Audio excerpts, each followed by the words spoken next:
Sa mga naghahanap po ng abot-kayang pangregalo, isa po sa mga pupwedeng dayuhin ang Tiangge sa Taytay Rizal. Ang 500 piso mo, ano-ano kaya ang mabibili? Alamin yan sa balitang hatid ni Mav Gonzalez.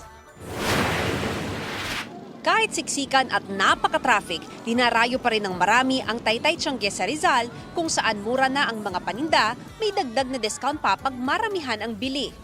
Matapos ang mahigit 1 oras na biyahe mula sa Metro Manila at 30 minutes na paghahanap ng parking, nandito na kami sa Taytay Tiangge at sisimulan na natin ang ating 500 peso challenge.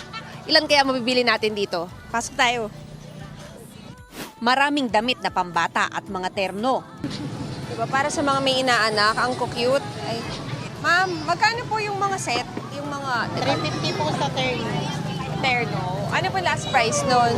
330 po pag wholesale. 330. Sige, thank you po. 330 daw. Para wala na tayo mabibili pag binili natin yun eh. Ikot muna tayo.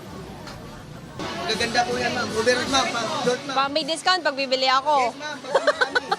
Kailangan lang pag nandito ka magaling ka box out. Kasi ang daming tao. Pero karamihan ng paninda rito, mga damit na pambabae.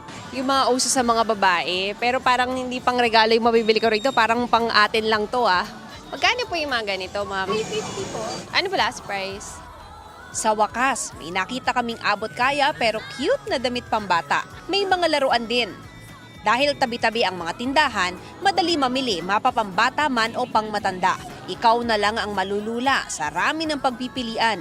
Ito na, yung last na bibili natin, sakto 150. Ayaw.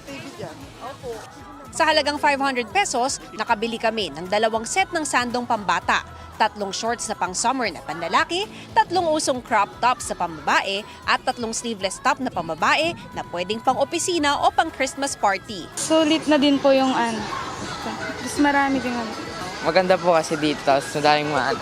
Dito lang po kasi mura yung mga bilhin po. Kaya marami po yung binili. Ano po yun, ma'am? Pang regalo po ba yan? Pang family na regalo po. Mav Gonzalez, nagbabalita para sa GMA Integrated News.